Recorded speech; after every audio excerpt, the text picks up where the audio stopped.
Pessoal, a graça e a paz do Senhor Jesus Cristo. Eu venho com mais um vídeo para vocês. Hoje eu venho trazendo dificuldades que um jovem cristão pode ter dentro da sua igreja e fora dela, principalmente aqueles que estão envolvidos com aí as escolas e as faculdades, as universidades federais ou particulares, né, ou estaduais.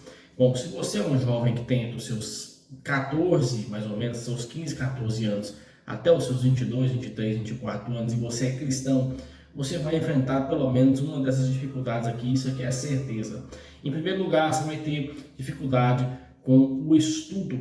Por que eu estou querendo dizer o estudo em primeiro lugar? Porque você está numa fase que você está terminando aí o seu ensino médio, seu ensino fundamental, você está terminando aí o que nós chamamos de o colegial, para você poder estar avançando para uma faculdade, para uma universidade federal, uma universidade particular.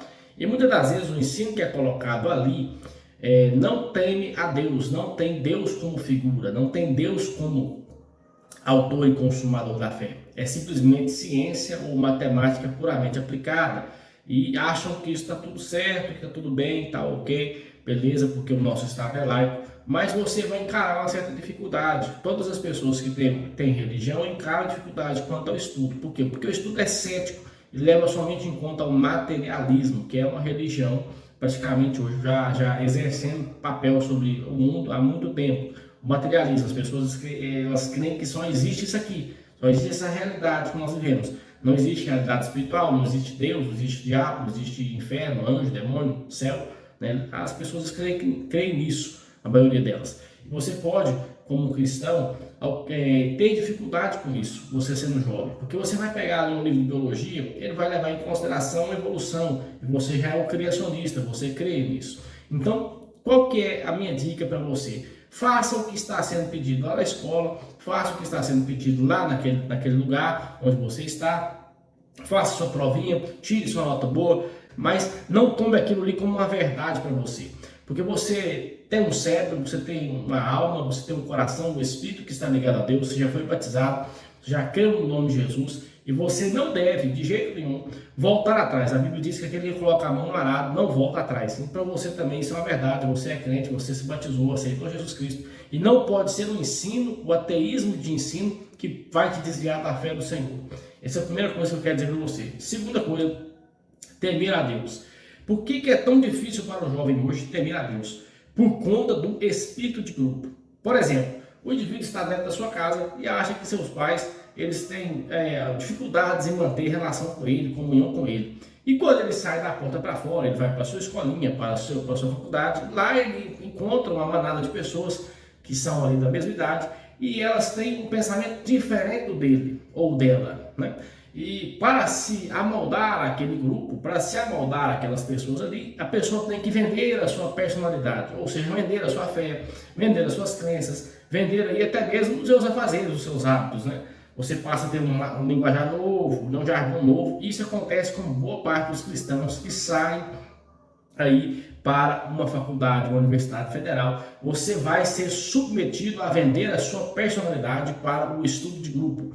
E aí eu quero dizer para você o seguinte: você precisa manter o temor a Deus. Você precisa entender que você tem que continuar tendo temor a Deus, mesmo quando você está com o seu grupo. Não venda a sua fé por conta de espírito de grupo.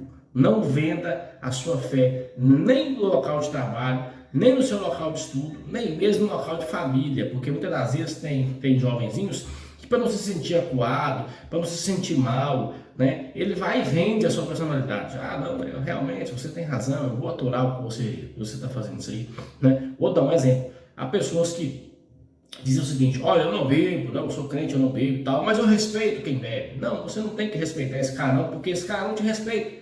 Se você for na casa dele, ele vai beber cerveja. Se o cara for na sua casa, se ele vai querer beber cerveja, lógico que não. Você não vai deixar a pessoa fazer isso, né? E assim também é com o jovem, você tem que ter essa ideia, né? De que você não pode vender a sua alma, o seu espírito particular por conta do grupo. Você tem uma fé, você tem uma crença, você tem um Salvador. A Bíblia diz que no momento que você aceitou Jesus, ele comprou você com o sangue dele.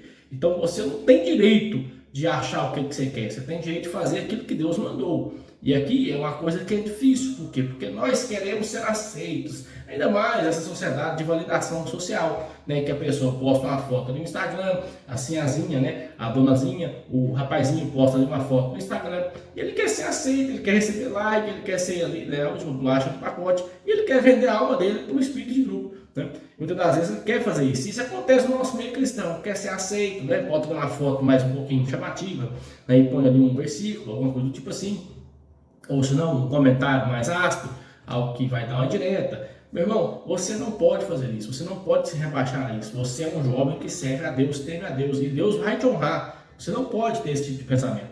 Deus vai honrar você, Deus vai te dar graça, Deus vai te dar condições de manter a fé nele.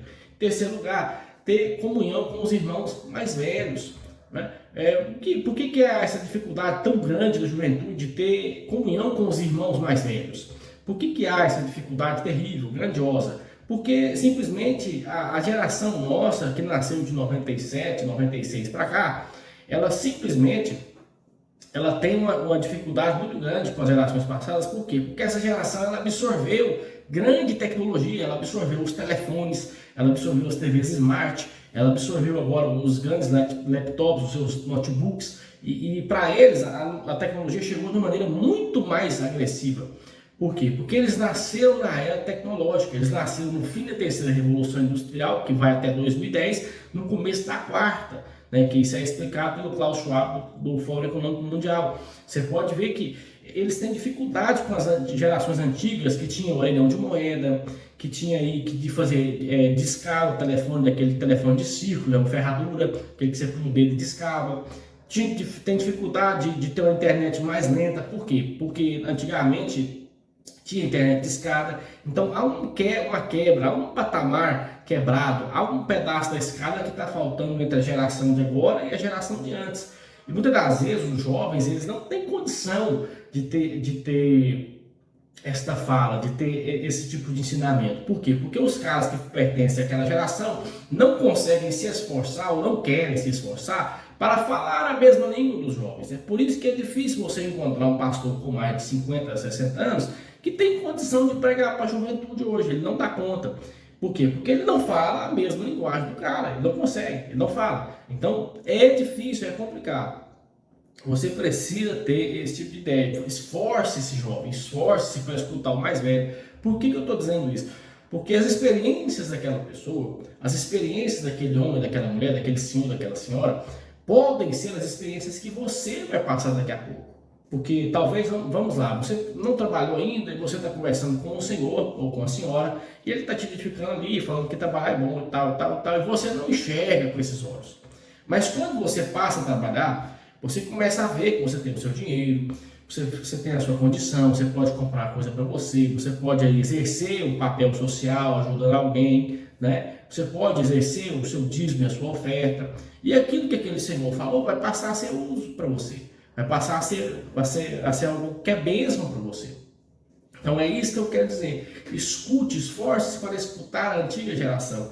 A Bíblia diz em Provérbios que nós não podemos remover os marcos dos antepassados. O que é o marco? Algo que é uma conquista. Não remova as conquistas deles. E as conquistas elas vêm através do quê? De tentativa e erro. De tentativa e erro. Então não remova as conquistas, não remova as tentativas e erro. Seja fiel a Deus, seja fiel ao Senhor, escute a geração antiga, faça um esforço. É difícil, eu sei. Às vezes os caras estão falando grego e hebraico para você, né? Estão falando uma linguagem muito mais difícil. Mas você precisa se esforçar, porque talvez daqui a um tempo você é que vai estar no lugar deles. Talvez daqui a um tempo é você que vai estar fazendo o ministério pastoral, o canto da igreja. É você que vai estar aí tocando os instrumentos musicais, o violão, a bateria. Então, se esforce. Seja em Deus, Deus vai te honrar. Em nome de Jesus, fique com Deus e até o próximo vídeo.